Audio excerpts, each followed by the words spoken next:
நான் என்னெல்லாம் டிஃபன் செஞ்சேன், லன்ச்சு செஞ்சேன்னு பார்க்கலாம். நைட்டே நான் வந்து அடை மாவுக்கு ஊற வச்சுட்டேன். துவரம்பருப்பு, கடலப்பருப்பு, உளுத்தம்பருப்பு, அரிசி, காஞ்ச மிளகா, அதுக்கப்புறம் கொஞ்சம் பூண்டு, கொஞ்சம் இஞ்சி இதெல்லாம் போட்டு நைட்டே கொஞ்சம் சோம்பும் ஆட் பண்ணிக்கிறேன். கொஞ்சம் நைட்டே இதை நல்லா ஊற வச்சுட்டேன். ஸோ காலையில் எந்திரிச்சு அரைச்சிக்கலாம் அப்படின்னு சொல்லி 2 மணி நேரம் ஊற வச்சாலே போதும். ஆனால் நான் நைட்டு தூங்க போகும்போது தான் எனக்கு ஞாபகம் வந்தது. அதனால் நைட்டு ஊற வச்சுட்டு காலையில் எழுந்த உடனே அதை அரைச்சிட்டேன். இதை நைஸாக அரைக்கக்கூடாது, நல்ல கொரகொரப்பாக அரைச்சி அதை ஒரு பவுலில் ஊற்றி எடுத்துட்டேன். ஒரு 1 ஹவர் முன்னாடியே இதில் சால்ட் ஆட் பண்ணி இதை நல்லா மிக்ஸ் பண்ணி வச்சுட்டேன். அதுக்கப்புறம் ஒரு 2 வெங்காயத்தையும் இதில் நல்லா சாப் பண்ணி கொஞ்சம் பெருங்காயத்தூள் போட்டு நல்லா மிக்ஸ் பண்ணி ஒரு 1 ஹவர் இதை ஊறட்டும். அதுக்கப்புறமா ஊற்றிக்கலாம் அடை மாவு அப்படின்னு சொல்லிட்டு நல்லா மிக்ஸ் பண்ணி வச்சுட்டேன் எந்திரிச்ச உடனே.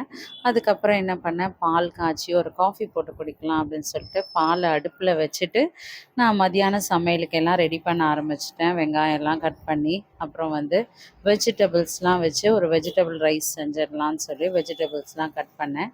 நல்லா பீன்ஸ், கேரட்டு, உருளைக்கிழங்கு, காலிஃப்ளவர்லாம் போட்டு பண்ண போகிறேன். அதுக்கு 2 டம்ளர் பாஸ்மதி ரைஸ் எடுத்து சோக் பண்ணி வச்சிடலான்னு வச்சுட்டு அதுக்கப்புறம் பால் காஞ்சிடுச்சு. சரி காஃபி போட்டு குடிச்சிட்டே பண்ணலாம் அப்படின்னு சொல்லி நல்ல ஒரு காலையில் ஒரு காஃபி குடிக்கிறதுல ஒரு சுகங்க. காஃபி போடுறதுக்குள்ளே என் ஹஸ்பண்ட் எந்திரிச்சிட்டாரு.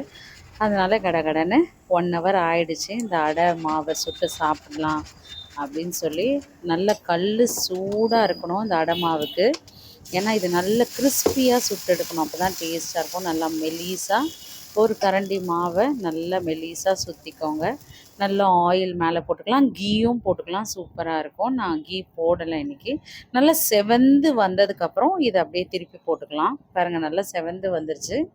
இப்போ திருப்பி போட்டதுக்கப்புறம் நல்லா இது மொறு மொறு மொறுன்னு அப்படி நல்லா சுட்டு எடுத்து அதுக்கப்புறம் இதுக்கு ஒரு நல்ல தேங்காய் சட்னி வச்சு சாப்பிட்டா சூப்பராக இருக்கும். ஆனால் அதை விட வெல்லம் இல்லைன்னா கரும்பு சர்க்கரை வச்சு சாப்பிட்டா சூப்பராக இருக்கும். ஸோ அவருக்கு சாப்பிட கொடுத்துட்டு நான் வெஜிடபிள் ரைஸ் செய்ய ஆரம்பிச்சிட்டேன். வெங்காயம், பச்சை மிளகாலாம் வதக்கிட்டே அப்படியே இவருக்கும் அடை சுட்டு சுட்டு போட்டுட்டு இருந்தேன்.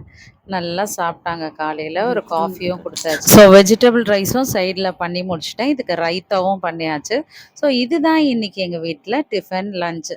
ஸோ இந்த வீடியோ உங்களுக்கு பிடிச்சிருந்தால் லைக் பண்ணுங்கள், ஷேர் பண்ணுங்கள், சப்ஸ்கிரைப் பண்ணுங்கள். பாய்.